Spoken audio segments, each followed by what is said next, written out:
Hi hello ನಮಸ್ಕಾರ. ನಾನು ನಿಮ್ಮ Surya. Welcome back to the channel.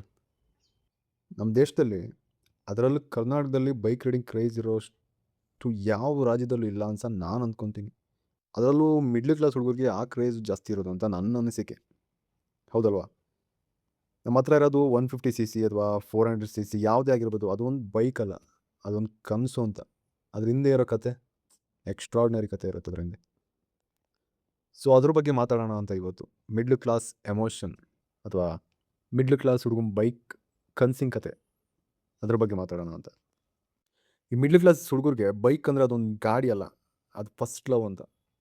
First is best ಅಂತಾರಲ್ಲ, ಆ ಥರ. ನಾವು ಕಾಲೇಜಾಗಿದ್ದಾಗ ಅಥವಾ ಹೊಸ್ದಾಗಿ ಕೆಲ್ಸಕ್ಕೆ ಸೇರಿದಾಗ ರೋಡ್ನಲ್ಲಿ ಯಾವುದಾದ್ರೂ ಒಂದು ಬೈಕ್ ಹಂಗೆ ಪಾಸ್ ಆದರೆ ಸಾಕು, ಅದನ್ನು ತಿರುಗಿ ನೋಡ್ತಾ ಇದ್ವು.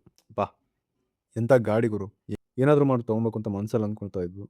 ಬಟ್ ಆದರೆ ಅಪ್ಪನ ಹತ್ರ ಕೇಳೋಕ್ಕಾಗಲ್ಲ, ಮನೆಯವ್ರ ಹತ್ರ ಕೇಳೋಕ್ಕಾಗಲ್ಲ. ಯಾಕಂದರೆ ನಮ್ಮ ಮನೆ ಪರಿಸ್ಥಿತಿ ನಮಗೆ ಗೊತ್ತು ಹೆಂಗಿದೆ. ಅಪ್ಪನ ಸಂಬಳ, ತಂಗಿ ಓದು, ಅಮ್ಮನ ಹೆಲ್ತು, ಮನೆ ಬಾಡಿಗೆ, ಇದೆಲ್ಲರ ಮಧ್ಯೆ ನಮಗೋಸ್ಕರ ಲಕ್ಷಾಂತರ ರೂಪಾಯಿ ಖರ್ಚು ಮಾಡಿ ಅವರು ಬೈಕ್ ಕೊಡ್ಸೋಕ್ಕಾಗಲ್ಲ. ಕೆಲವು ಸರಿ ಅಪ್ಪ ಅಮ್ಮ ಆಸೆ ನೋಡ್ಬಿಟ್ಟು ಸಾಲ ಮಾಡಿ ಅಥವಾ ಯಾರಾದ್ರೂ ರಿಕ್ವೆಸ್ಟ್ ಮಾಡಿ ಏನೋ ಮಾಡಿ ಅವ್ರು ಬೈಕ್ ಕೊಡಿಸ್ತಾರೆ. ಅದ್ರ ಹಿಂದೆ ಅವರೆಷ್ಟು ಓವರ್ ಟೈಮ್ ಕೆಲಸ ಮಾಡಿರ್ಬೇಡ, ಯಾರ ಜೊತೆಗೆ ಎಷ್ಟು ಅನ್ಸ್ಕೊಂಡಿರ್ಬೇಡ, EMI, ಅದು ಬಡ್ಡಿ, ಏನೋ ಮಾಡಿ ಒಟ್ಟಿನಲ್ಲಿ ಗಾಡಿ ಕೊಡಿಸ್ತಾರೆ. ಅದನ್ನು ನಾವು ಶೋರೂಮಿಂದ ಹೊರಗಡೆ ತರ್ತೀವಿ. ಆ ಶೋರೂಮಿಂದ ಆಚೆ ತರೋವಂಥ ಫೀಲಿಂಗ್ ಇದೆಯಲ್ಲ, ಅದೆಷ್ಟು ಕೋಟಿ ಕೊಟ್ಟರು ಸಿಗಲ್ಲ. ಅದೊಂಥರ ಫೀಲಿಂಗ್. ಅದು ಏನು ಹೇಳ್ತಾರೆ, ಏನೋ ಸಾಧಿಸಿದ್ದೀನಿ ಅಂತಾರಲ್ಲ, ಆ ಥರ ಫೀಲಿಂಗು.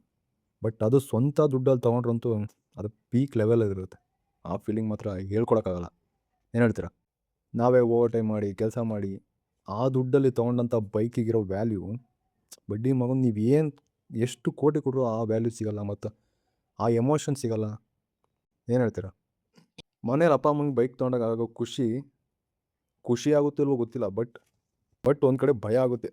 ನಾವು ಹೆಲ್ಮೆಟ್ ಹಾಕ್ಕೊಂಡು ಬೈಕ್ ಕೀ ತೊಗೊಂಡ್ರೆ ಸಾಕು, ಅಮ್ಮ ಹಿಂದೆಯಿಂದ ಬಂದು ಹೇಳ್ತಾರೆ, ನೋಡ್ಕೊಂಡು ಹೋಗಪ್ಪ, ನಿಧಾನ ಓಡಿಸು, ಕ್ರಾಸಿಂಗಲ್ಲಿ ನಿಧಾನ ಓಡಿಸು, ಓವರ್ ಸ್ಪೀಡ್ ಹೋಗ್ಬೇಡ, ಯಾರನ್ನೂ ಓವರ್ಟೇಕ್ ಮಾಡೋಕ್ಕೆ ಹೋಗ್ಬೇಡ, ನಿಧಾನಕ್ಕೆ ಹೋಗು ಅಂತ.